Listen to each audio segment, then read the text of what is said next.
Hello everyone, welcome to Unacademy. বন্ধুরা, আজকের ভিডিওটা স্পেশালি ক্লার্কশিপ পরীক্ষা পার্ট 2-র জন্য।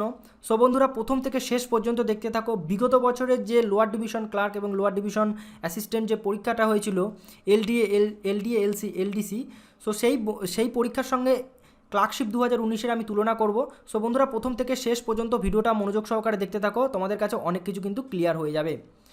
সো বন্ধুরা, ওয়েস্ট বেঙ্গল এর আগেরবার যে পরীক্ষাটা নিয়েছিল সেটার বোর্ড ছিল West Bengal staff selection commission, এবং 2015 শেষে 550-এর কাছাকাছি একটা নোটিফিকেশান তারা বের করে পদের জন্য।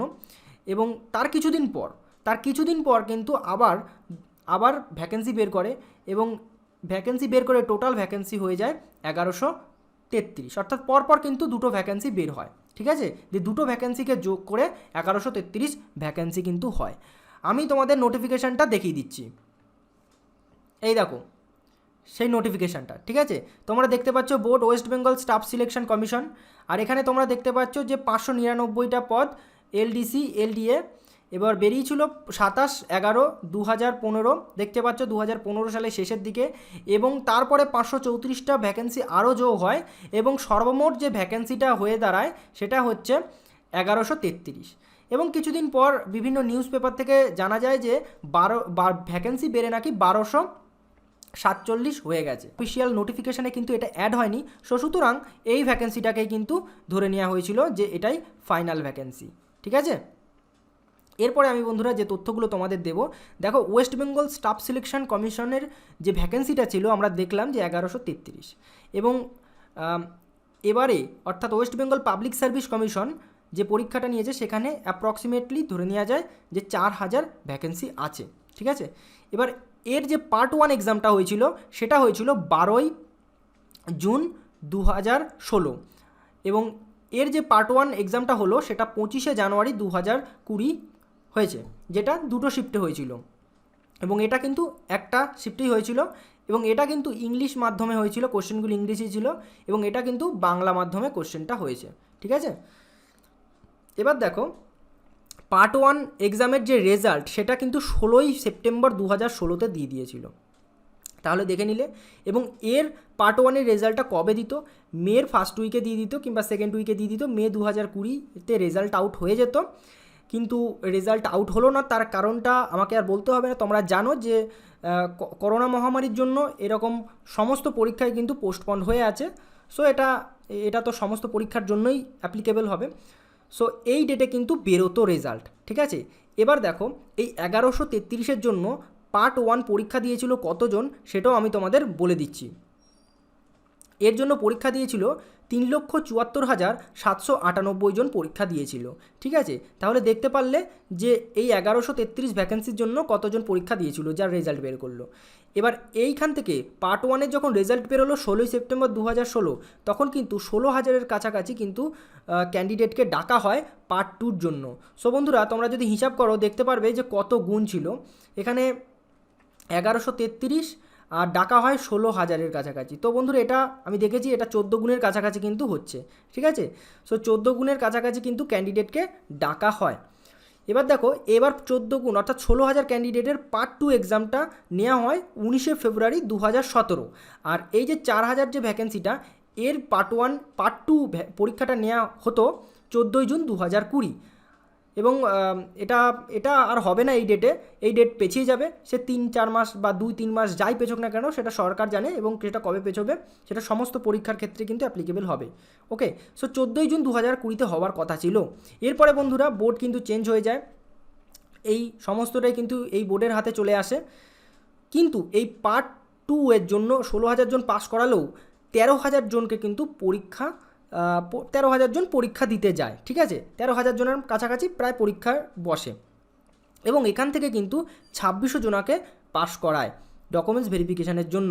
এবার দেখো এখানে একটা বিষয় বলে থাকা দরকার, এই ওয়েস্ট বেঙ্গল স্টাফ সিলেকশন কমিশনের যে নোটিফিকেশন সেখানে কিন্তু টাইপিং টেস্টটা বাধ্যতামূলক ছিল না বা উল্লেখ ছিল না। কিন্তু এই ওয়েস্ট বেঙ্গল পাবলিক সার্ভিস কমিশনের যে ক্লার্কশিপ নোটিফিকেশন সেখানে কিন্তু বাধ্যতামূলক বা নোটিফিকেশানে কিন্তু উল্লেখ করা আছে। এবং এই 2600 জনার মধ্যে পরবর্তীতে 800 জনার কাছাকাছি কিন্তু বাদ চলে যায়। কারো কম্পিউটার সার্টিফিকেট ছিল না, অনেকে অনুপস্থিত ছিল, দিয়ে কি হয় এই টাইপিং টেস্টে 800 জনের কাছাকাছি কিন্তু টাইপিং টেস্ট দেয়। তাহলে দেখতে পাচ্ছ যে এখান থেকে তোমরা অনুমান করে নিতে পারো যে 1133 ভ্যাকেন্সির মধ্যে কতজনকে পাস করালো, কতজন টাইপিং টেস্ট দিল। কোথায় হয়েছিল? ইউপিডিএস BF1 উপহার town station new Garia Kolkata 7,94,000। এখানে কিন্তু এই টাইপিং টেস্টটা সংগঠিত হয়েছিল। ওকে, সো বন্ধুরা এবার আমি তোমাদের দেখাচ্ছি যে এখান থেকে তোমরা আরেকটা আন্দাজ লাগাতে পারো যে কতজন ফাইনাল টাইপিং টেস্টে নেবে। এর দেখো 1.5 গুণের কাছাকাছি কিন্তু এই 1800 হচ্ছে, প্রায় 1.5 গুণ, ঠিক আছে, 1.5 গুণের কাছাকাছি প্রায় 1800 জন হচ্ছে। এবার দেখো এখানে যে পার্ট 1 পরীক্ষা দিয়েছিল 3,74,798 জন, তার মধ্যে কাট অফ কী ছিল, এটা কিন্তু অফিসিয়াল কাট অফ। জেনারেলদের কিন্তু 60 গেছে, বুঝতে পারছো যে এত এখানে কতজনকে পাস করিয়েছে, 16,000 জনকে পাস করিয়েছে এই ভ্যাকেন্সির জন্য। যদি জেনারেলের 60 যায় তাহলে এটার আন্দাজ করে নিতে পারো এবছরে কত যাবে। ওবিসি এবিকে 54 আর 60.5 এবং এসসিদের 54 গিয়েছিল। এবার ভ্যাকেন্সি সেখানে 1133 থেকে 4,000। এবার বুঝে নাও কত যাবে।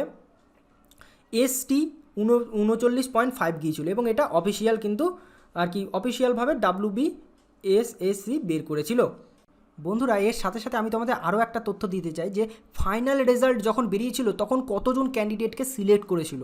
আমরা তো জানি যে 1133 জন টোটাল ভ্যাকেন্সি তারা বের করেছিল। সো দেখো রেজাল্টটা বের করেছিল কিন্তু 4 সেপ্টেম্বর 2018, আর এটা কিন্তু বের করেছিল পাবলিক সার্ভিস কমিশন। এটা কিন্তু এক ওয়েস্ট বেঙ্গল আর কি স্টাফ সিলেকশন কমিশনের হাতে কিন্তু ছিল না। সো এইরকম একটা PDF কিন্তু বেরোবে এই পরীক্ষার জন্যও কিন্তু বেরোবে। তো এখানে কতজন আছে, এখানে দেখো যে ডিপার্টমেন্ট ভ্যাকেন্সি ছিল সেখানে কিন্তু সবচেয়ে বেশি ছিল। তো আমি এই পুরো PDFটা যোগ করেছি, দিয়ে টোটাল যে ভ্যাকেন্সি বিভিন্ন রিজিওনাল ভ্যাকেন্সি তো তোমরা দেখে নিতে পারো। তো এইখানে টোটাল যে ভ্যাকেন্সি সব যোগ করে সেটা হয়েছিল 1123। ওকে, সো তাহলে এই হয়েছে নোটিফিকেশানটা, মানে অ্যাকচুয়াল ফাইনাল রেজাল্ট, এতজনই চাকরি পেয়েছে। তাহলে এবার এখান থেকে বোঝা যাচ্ছে যে দেখো 1133 হচ্ছে টোটাল আর কি ভ্যাকেন্সি তারা বের করেছে, ঠিক আছে, এবং 1123 জন টোটালকে রিক্রুট। তাহলে কতজন কম হয়েছে? 10 জন কম হয়েছে, এইটাই শুধু পার্থক্য ছিল। ওকে, সো বন্ধুরা এই হয়েছে ব্যাপার। এবং যেটা সবচেয়ে বড় ব্যাপার সেটা হচ্ছে পার্ট 2 এক্সাম। এই পার্ট 2 এক্সাম আগের বারের সঙ্গে এবছরের সেম, পুরোপুরি সেম, ঠিক আছে, পুরোপুরি সেম। 6খানা বিষয় তোমাকে লিখতে হবে, তার মধ্যে ইংরেজির ক্ষেত্রে 3খানা বিষয়, তার মধ্যে ইংরেজির রিপোর্ট আছে, একটা আছে প্রেসিস আছে, আর ট্রান্সলেশন আছে যেটা বেঙ্গলি টু ইংলিশ। এবং যদি তুমি বেঙ্গলি ল্যাঙ্গুয়েজ নাও তাহলে তোমাকে কিন্তু 3টে লিখতে হবে, সেম রিপোর্ট, তারপরে প্রেসিস আর ট্রান্সলেশন, ঠিক আছে, ইংলিশ টু বেঙ্গলি বা যে কোনো সাবজেক্ট নিলে সেই সাবজেক্টে করতে হবে সেম।